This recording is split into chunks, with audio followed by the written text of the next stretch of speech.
we're looking into the book of First Peter chapter 2, verse 1. It reads thus: Therefore, laying aside all malice and all deceit, hypocrisy, envy, and all evil speaking. Father, we thank you for your word today. May it change us. May we hear what you are saying to us today. In the name of Jesus Christ. May your Holy Spirit take control. Touch each and every soul, each and every heart that is here.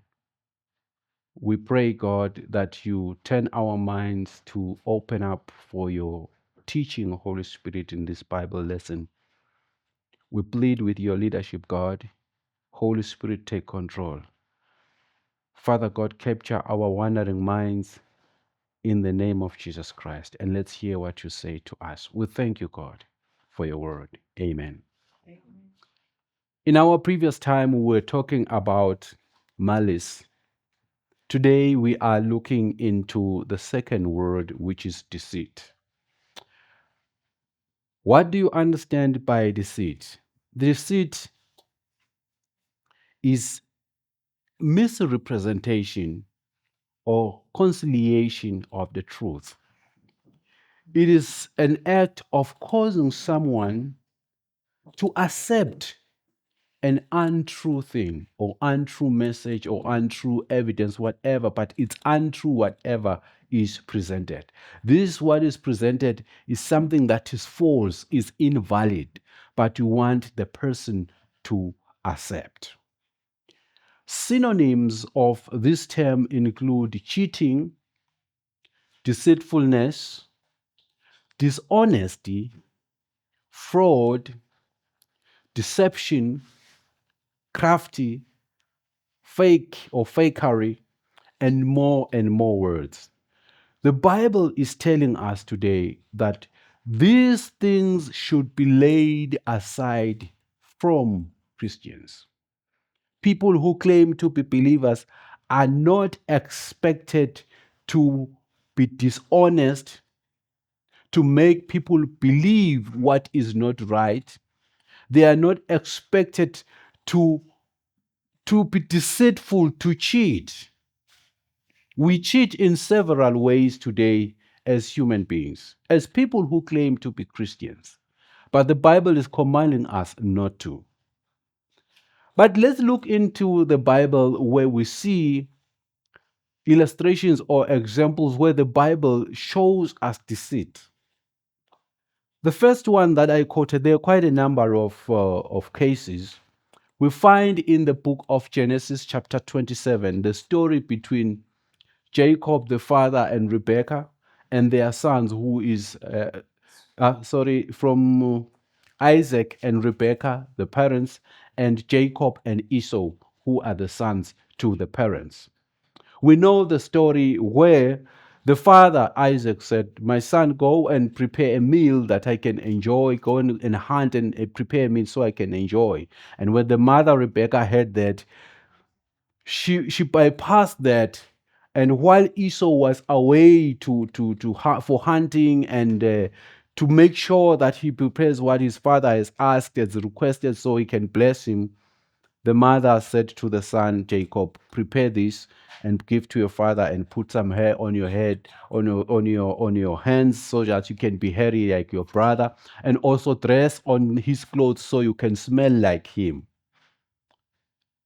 Now, when he was presenting the food, the father said, I can hear that the voice is not Esau, it is Jacob. And he asked, are you really Esau? And he said, yes, I am. That was deception. He's telling a lie. He's deceiving his father.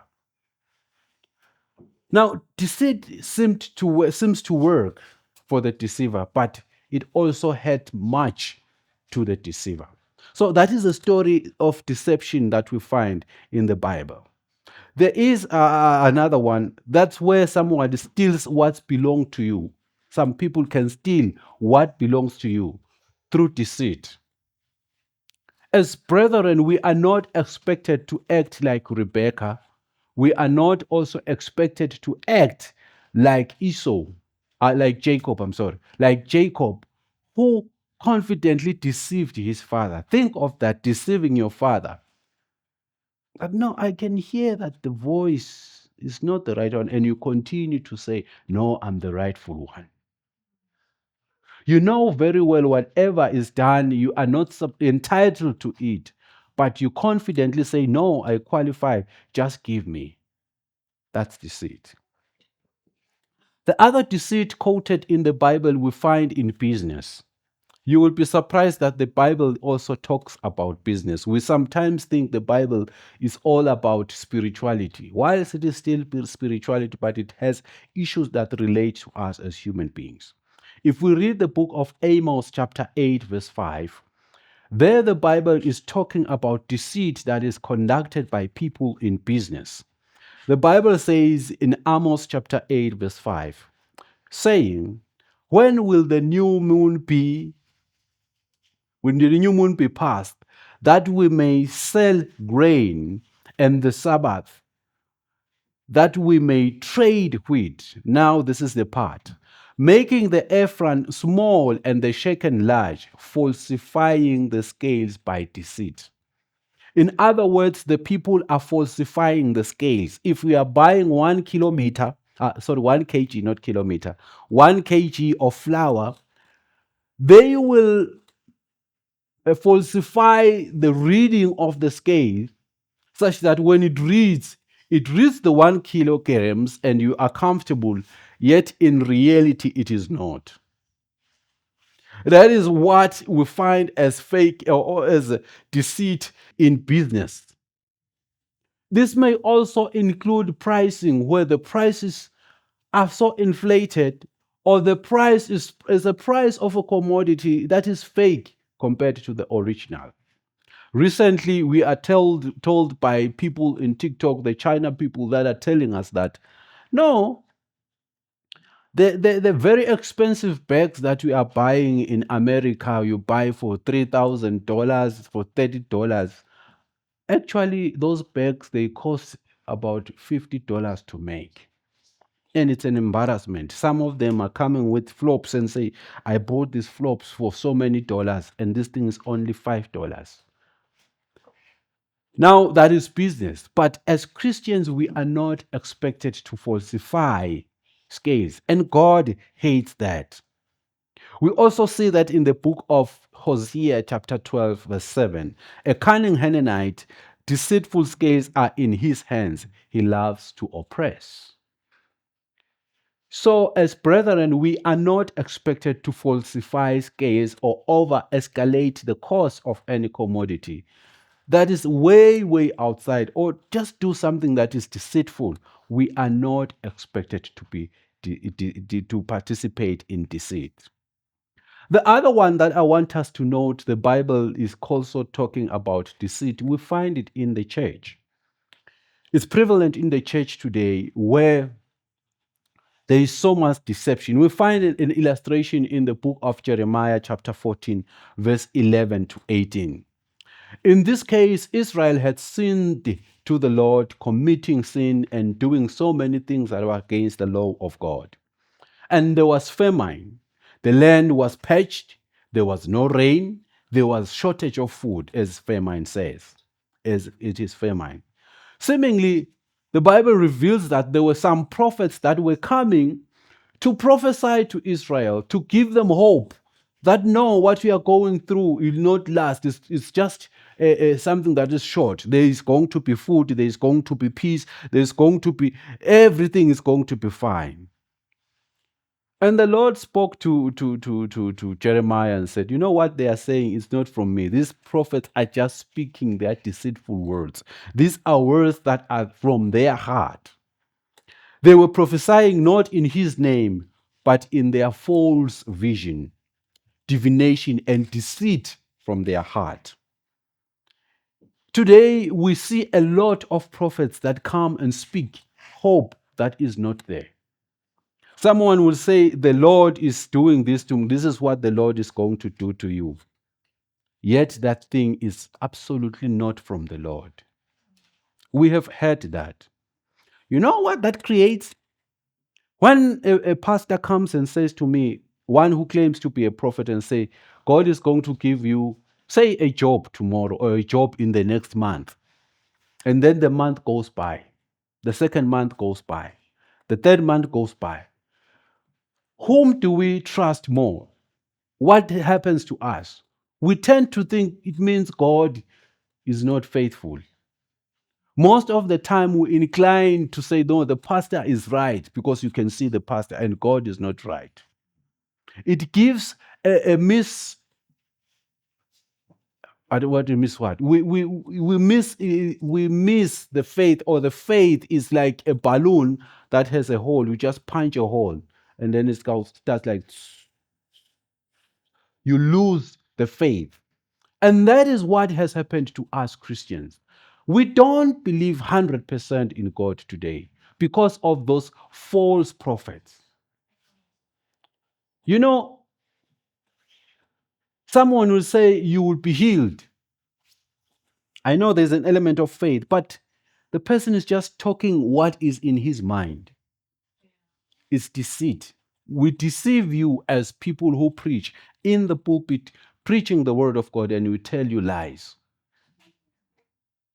The gospel today has lost its quality or its strength, if I can use the word, if there's something like that, because of our misrepresentation of the word.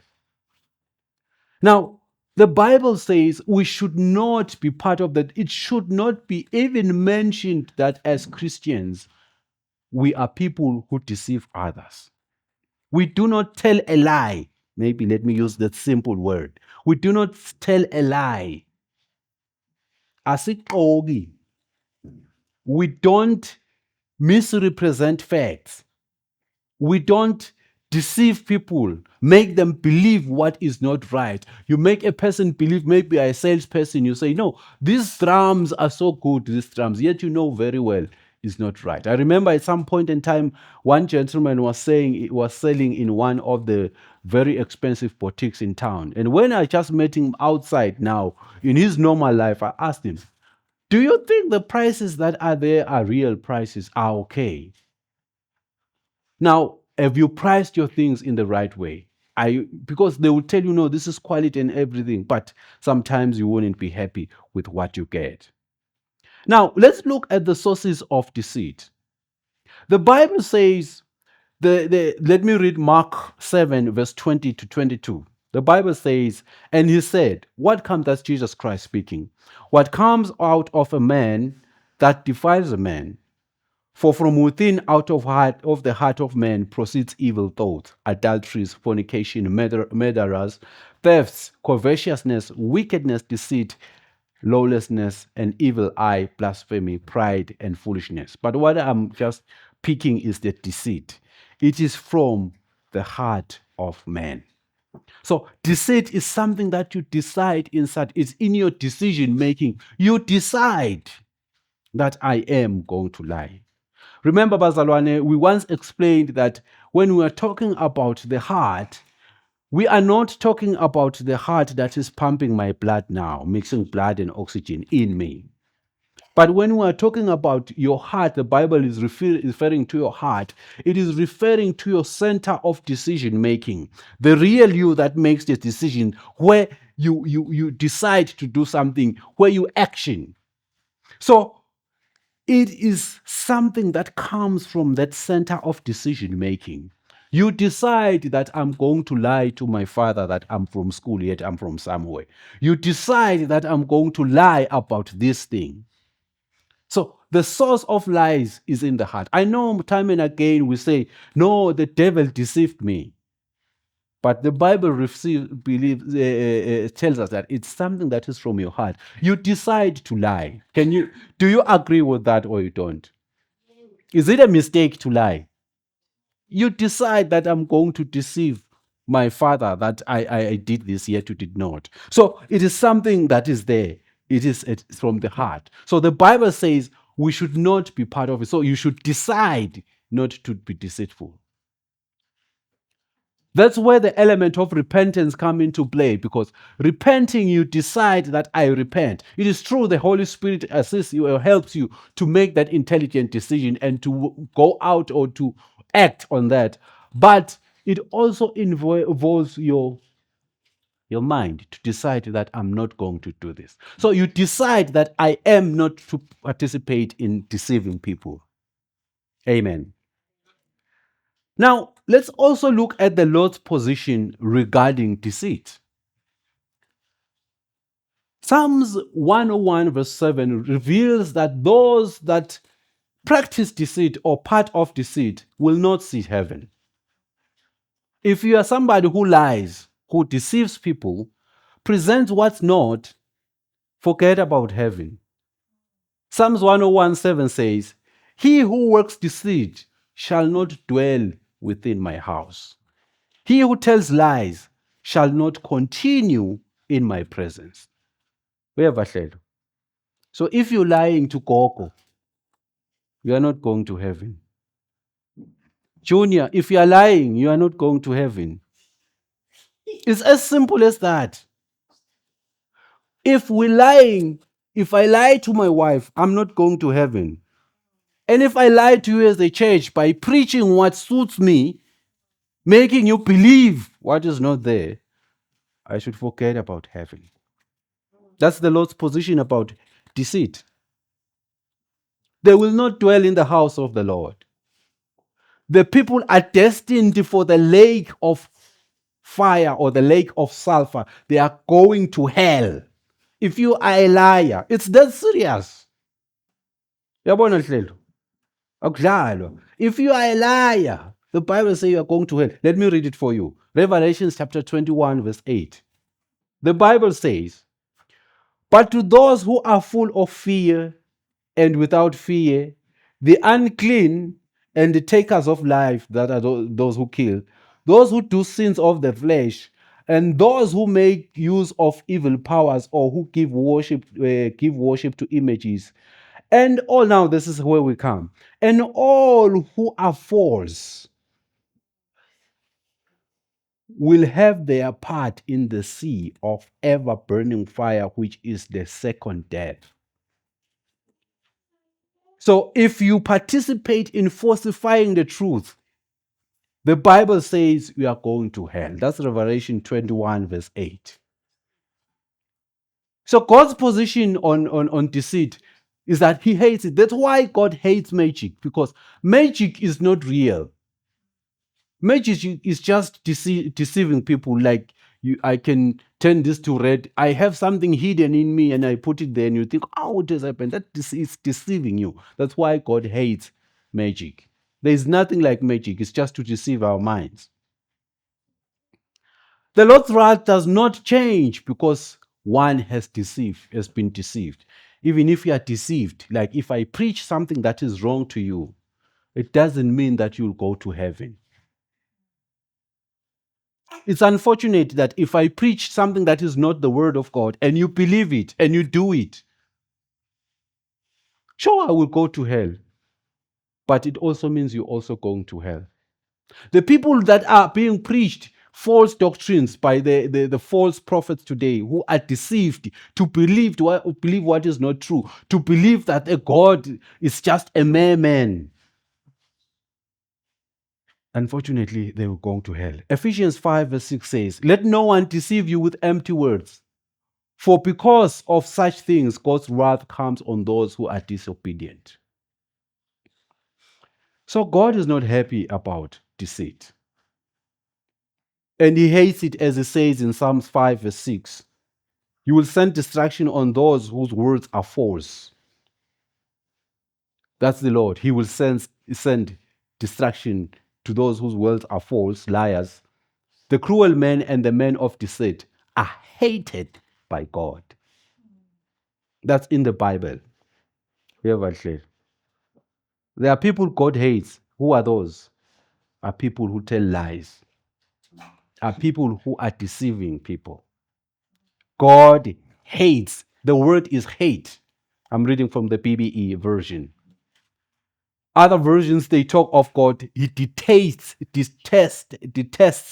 or dislike intensively.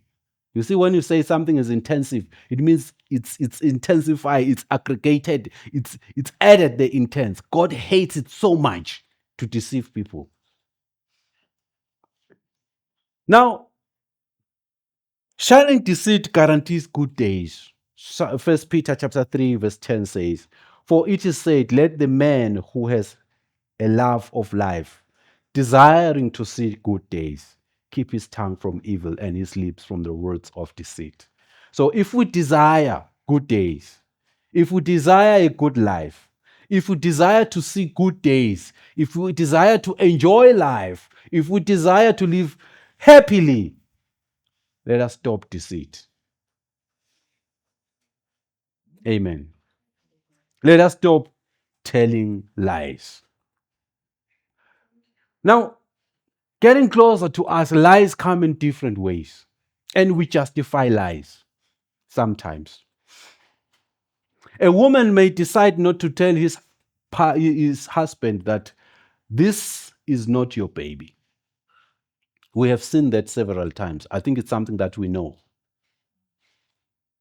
But God knows that this hurts. And at the end, some people kill all these killings that we see. God hates that. From today, if there's something that you concealed, you didn't tell the fact about it, take an action of confessing. Take an action of revealing the truth, that this is the truth. I'm sorry. If it's your mother or your father or your husband or your wife or your friend or your community person or your neighbor or whoever, where you have deceived. Even in business, if you know that the scale for this thing is not the right one, the Bible has revealed that. Let's be true. You find that someone has got an order to prepare cakes that are supposed to taste in a particular way, but you just put a little bit of sugar, a little bit, and you say, after all, he has paid. He will taste and see. After all, I will have received my money. That's not expected amongst Christians. We're supposed to be genuine people. People, they can rely on us as Christians, and we reflect the character of God. So there's absolutely no way to justify deceit. Some, they say we did it just to preserve our family, to the example that I gave of the wife who has a child who's not from the husband. I did it just to preserve my marriage. Some people die with that fact. They never told their babies that you are not from this family. So God does not like deceit. You can justify that I'm telling a lie that I'm in Manzini, yet I'm not in Banzini, I'm in Babane. I'm trying just to keep him warm and just to make him wait for me. God hates that. Just speak the truth. Nangabe bakushayela ukaManzini, bukufanele ube sembaba. Just say ngisekaManzini. Let's learn to be truthful people. Not for my good, but as God wants it. Amen.